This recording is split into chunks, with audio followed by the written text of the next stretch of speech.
AD 맑은 책 읽기 레이첼 나오미 레멘의 할아버지의 축복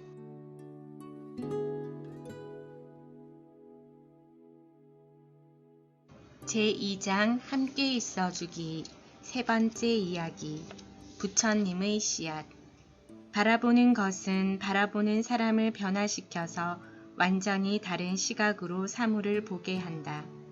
크리스마스를 한 주 앞두고 나는 플로리다에서 돌아오는 비행기를 탔다. 내 자리를 찾아 앉고 보니 7살 배기 어린이 전국 농구 대회에서 경기를 하고 돌아오는 몇십 명의 아이들과 부모들에게 둘러싸인 자리였다. 대회에서 준우승을 한 팀이기에 아이들과 부모들은 굉장히 고조된 분위기였다. 그들이 떠드는 소리는 굉장했다. 어디 달나라에라도 다녀오는 것 같이 아이들과 부모들은 큰 소리로 떠들었다. 모두 귀에는 이어폰을 꽂은 채 그들이 치른 경기에 대해 신나게 떠들어댔다. 아이들은 감자튀김과 햄버거가 담긴 음식 봉투를 들었고 날카로운 고함 소리가 아이들이 던지는 감자튀김과 함께 공중으로 날아다녔다. 여 승무원은 곧 비행기가 이륙할 것이라며 아이들을 자리에 앉히려고 애썼다. 이 사람들 중에서 나만 이방인 같았다. 기분이 영 좋지 않았다. 옆자리에는 무척 뚱뚱한 흑인 여자가 2돌 정도 되어 보이는 아이를 안고 있었다. 보아하니 그 여자는 샌프란시스코까지 아이를 무릎에 앉히고 갈 눈치였다. 아이는 계속 칭얼거렸다. 별로 현명한 생각이 아닌 것 같았다. 아이가 신발로 내 바지를 더럽히는 것을 보자 그녀는 아이에게 빨리 신발을 벗으라고 했다. 마침 승무원이 오길래 나는 자리를 바꿔줄 수 없냐고 물었고 그녀는 비행기가 만석이라 빈자리가 없다고 했다. 드디어 비행기가 이륙했다. 저녁 식사가 나왔을 때 복도를 지나가던 빨간 머리의 주근깨 얼굴인 아이가 내게 코카콜라를 엎질렀다. 그 녀석은 할머니 미안해요 라고 중얼거리고는 쏜살같이 복도를 뛰어갔다. 옆자리에 앉은 흑인 여자의 아이는 결국 엄마의 무릎에서 미끄러져 내려와 바닥을 뒹굴었고 다른 아이들은 소리를 질러댔다. 아이는 자기 형이 앉아있는 자리로 갔다. 독서를 하거나 다른 일을 한다는 건 불가능했다. 나는 다른 일을 하는 걸 포기하고 옆자리에 앉은 여자와 이야기를 시작했다. 그녀는 농구팀에 대해 이야기했다. 팀을 응원하기 위해 보낸 시간이며 이번 시합을 위해 이웃을 돌며 열심히 기금을 모았던 일 등을 신이 나서 말했다. 그녀는 아이 둘을 데리고 지금 이곳에 있는 이유를 설명했다. 아이들을 그냥 키울 수는 없어요. 아이들이 살아있게 해야 해요. 그녀가 사는 동네의 많은 이웃 아이들이 마약이나 폭력에 희생되어 20살이 되기 전에 죽거나 감옥에 간다고 했다. 그녀의 아이들에게 농구는 생명보험과 같은 것이었다. 나는 새로운 눈으로 그녀를 바라보았다. 그녀는 아이가 넷이라고 했고 무릎에 있던 아이가 막내였다. 그녀는 내가 무슨 일을 하는지 물었다. 내가 암 환자들을 위해서 일한다고 했더니 슬픈 얼굴로 이웃집 여자 이야기를 했다.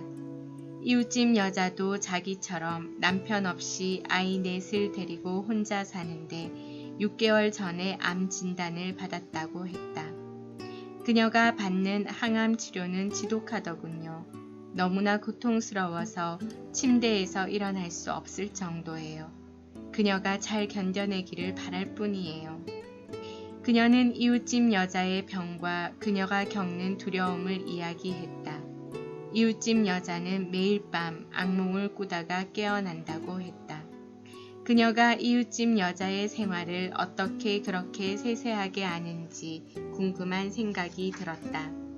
그 물음에 대한 그녀의 대답에 나는 너무 놀랐다.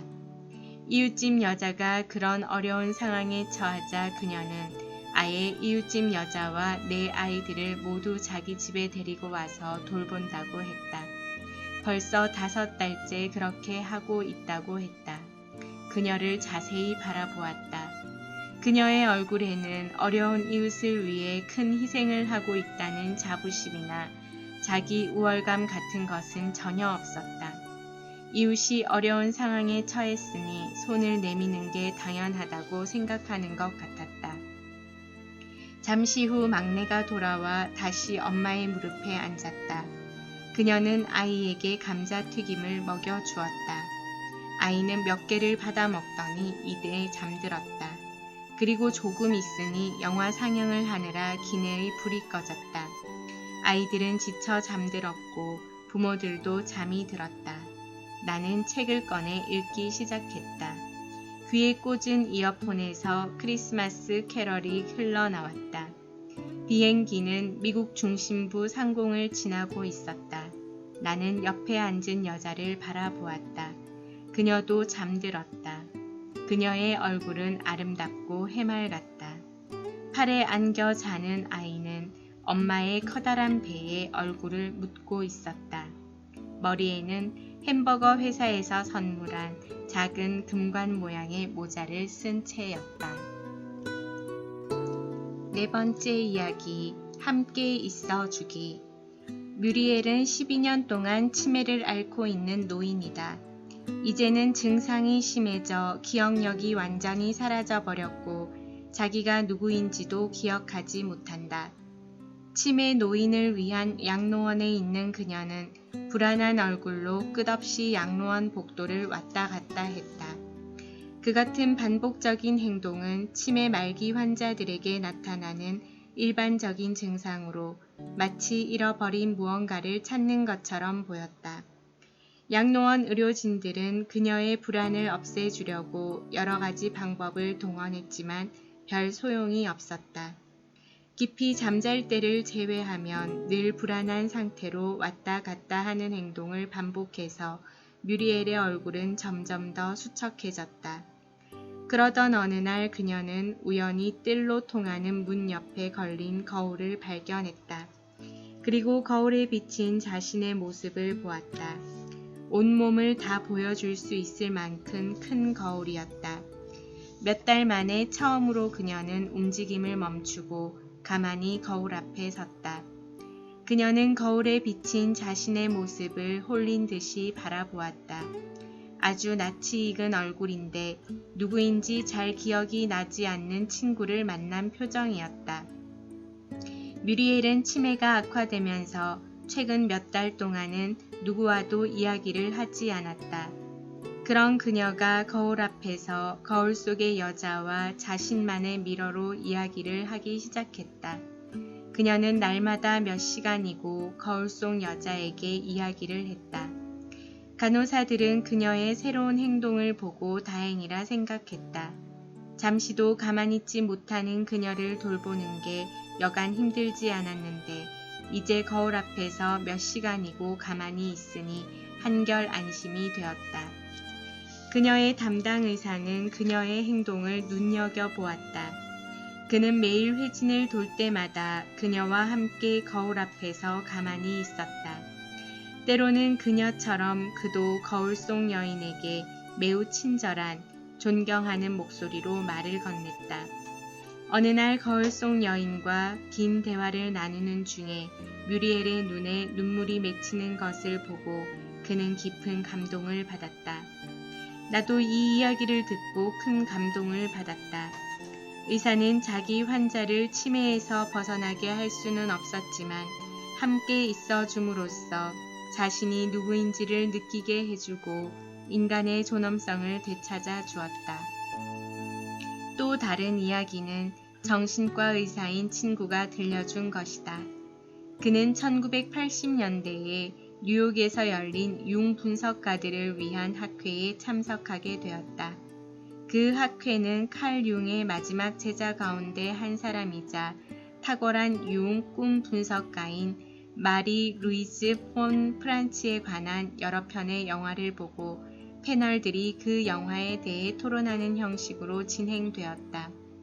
대표적인 융 꿈 분석 연구센터 두 곳의 소장을 맡고 있는 저명한 분석가와 융의 친손자가 패널로 나왔다. 패널들은 영화에 대한 토론뿐만 아니라 청중이 종이에 적어낸 질문지에도 대답을 했다. 질문지에 적힌 내용 중에는 나치의 폭행에 의해 인간성이 완전히 짓밟히는 꿈을 계속 꾸는 사람에 관한 이야기가 있었다. 패널 가운데 한 사람이 그 질문 내용을 청중이 알 수 있게 큰 소리로 읽었다. 의사인 내 친구는 그 내용을 들으며 머릿속으로 그 꿈에 대해 나름대로 분석을 시도했다. 그는 고문의 상징적인 의미를 해석하고 패널들의 반응이 과연 자신의 분석과 일치하는지 궁금해하면서 기다렸다. 그런데 패널의 반응은 완전히 달랐다. 융의 손자가 다른 패널이 낭독한 그 꿈의 내용을 듣고 잠시 가만히 있더니 청중을 둘러보며 말했다. 여러분 모두 잠시 일어서 주시겠습니까? 우리는 이 꿈에 응답하기 위해 잠시 침묵하며 서 있겠습니다. 참석한 모든 사람이 일어나 몇 분 동안 서 있었다. 친구는 이어질 토론을 기대하면서 기다렸다. 그러나 토론은 없었고 패널들은 다음 질문으로 넘어갔다. 친구는 이해가 되지 않았다. 학회에서 돌아와 꿈 분석가인 자신의 스승에게 물었다. 그러자 스승은 말했다. 아, 루이스, 그건 말이야. 세상에는 말로는 표현할 수 없는 고통이 있지. 상처가 너무 커서 어떤 말이나 설명도 아무 소용이 없고 치유가 되지 않는 그런 고통 말이야. 그런 고통을 맞게 되면 우리가 할 수 있는 것은 다만 그 고통을 받는 사람이 혼자가 아니라는 것을 알 수 있도록 거기 함께 있어주는 것이 전부야. 그런 고통을 당하는 사람들과 함께 있어주는 의지와 용기를 지닐 때 우리는 조금씩 세상을 바꾸어 나가는 힘을 지니게 될 것이다. 인간의 존엄성을 나누어 주는 용기를 지닌 사람들은 언제 어디서나 사람들에게 축복을 나누어 줄 수 있다.